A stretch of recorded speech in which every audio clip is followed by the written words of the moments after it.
নমস্কার, আমি আবার এলাম আপনাদের কাছে। বৃদ্ধাশ্রম থেকে বলছি তার নতুন পর্ব নিয়ে। ইতিমধ্যেই আমার যে দুটি পর্ব দেখা যাচ্ছে সেগুলি আপনারা যারা পছন্দ করেছেন এবং মতামত দিয়েছেন তাদের ধন্যবাদ জানাই। তাহলে শুরু করি। বৃদ্ধাশ্রম থেকে বলছি, পর্ব 3। আমাকে যে ঘরটিতে থাকতে দেওয়া হয়েছিল সেটি নতুনই বানানো হয়েছে। পাথরের মেঝে, দেওয়ালও ঝকঝকে।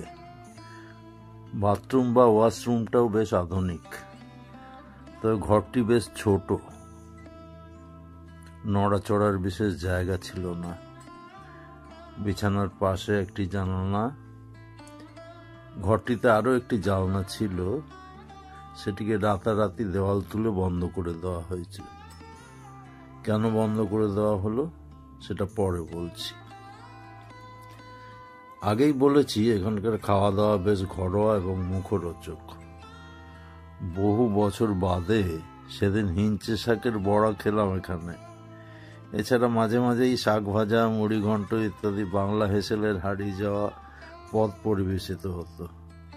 আমি ভোজন রসিক, সেজন্য এরই মধ্যে অতি ভোজনে অসুস্থ হয়েছি 2-1 বার।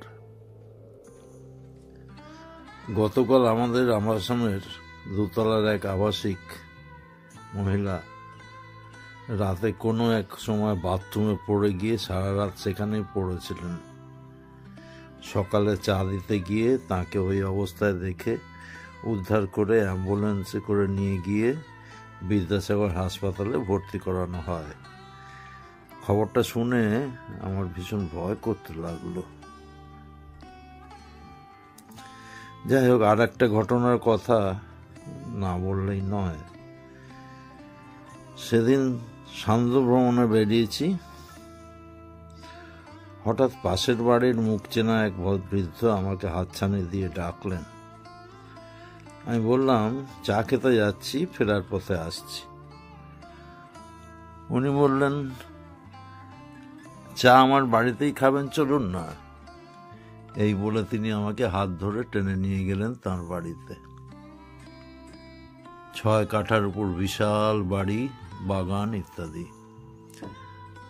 ভদ্রলোক চাকরি জীবনে সেনাবাহিনীতে কর্মরত ছিলেন, বর্তমানে অবসর জীবন যাপন করছেন। বয়স বললেন 83। আমাকে যত্ন করে বসালেন।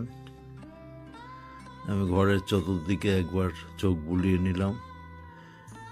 ঘরের মধ্যে দেখলাম 3টি ছবি, তাতে কৃত্রিম ফুলের মালা পরানো।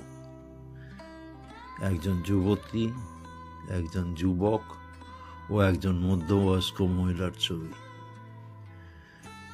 কথায় আছে, বাস্তব ঘটনা অনেক সময় গল্পকেও হার মানায়।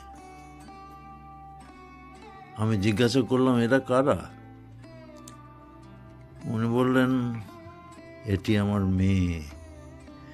বেশ ঘটা করে মেয়ের বিয়ে দিয়েছিলাম, বুঝলেন। ফুটফুটে এক নাতনিও হয়েছিল। হঠাৎ মেয়ের ক্যান্সার ধরা পড়ল। কিছুদিনের মধ্যে সে আমাদের মায়া ত্যাগ করে না ফেরার দেশে চলে গেল। এরপর কন্যা হারানোর শোক যখন প্রায় সামলে উঠেছি, তখন স্ত্রীর কিডনির অসুখ ধরা পড়ল। চিকিৎসা চলছিল, ডায়ালিসিসও চলছিল।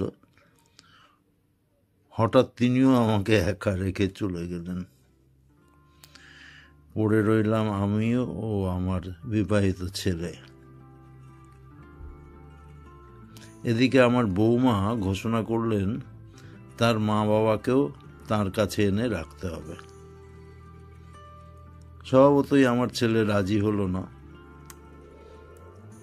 বৌমা শ্বশুর বাড়ি ছেড়ে বাপের বাড়ি চলে গেল, আর এলো না। আমিও আমার ছেলে বাড়িতে রয়ে গেলাম।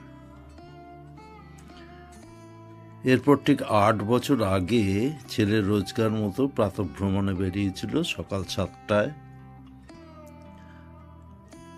8টার মধ্যে বাড়ি ফিরে আসে সে রোজ। সেদিন সকাল 8:30তেও বাড়ি না ফেরায় আমি তাকে ফোন করলাম। ফোন ধরলেন একজন পুলিশ, বললেন আপনার ছেলেকে একটা ম্যাটাডোর ধাক্কা মেরেছে, সে এখন পিজি হাসপাতালে ভর্তি। ছুটলাম পিজি হাসপাতালে। আমার পুত্র শুয়ে আছে, জ্ঞান নেই, নানা রকম নল তার শরীরে দেওয়া রয়েছে। যাই হোক, এরপর 8 দিন ধরে জমা মানুষ হয়ে টানাটানি চলল। জীবন যুদ্ধে হেরে গেল আমার ছেলে। বৃদ্ধ থামলেন। আমি ভয়ে ভয়ে তার চোখের দিকে তাকালাম। না, সে চোখে কোনো জল ছিল না। এই ঘটনা যদি অন্য কারোর মুখ থেকে শুনতাম তবে বোধহয় বিশ্বাস করতাম না। আমি কোনো সান্ত্বনা বাক্য তাকে শোনাতে পারিনি। তার এই দুঃসহ জীবন যন্ত্রণার কাছে আমাদের দুঃখ বেশ ফিকে হয়ে যায়। তবে একটাই সান্ত্বনা,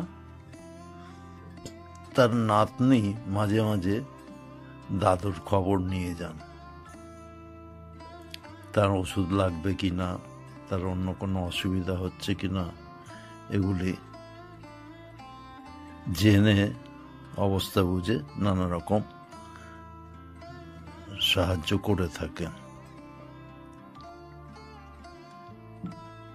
আবার মূল গল্পে ফিরে আসি।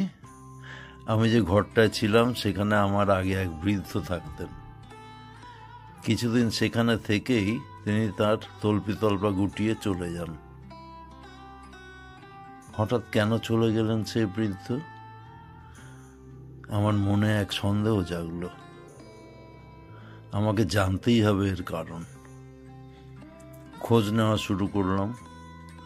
প্রতিবেশী আর অন্যান্য আবাসিকদের কাছ থেকে জানবার চেষ্টা করলাম। কেউই প্রথমে কিছু বলতে চান না। তারপর অনেক চেষ্টায় যেটুকু জানতে পারলাম সেটি মোটামুটি এই রকম।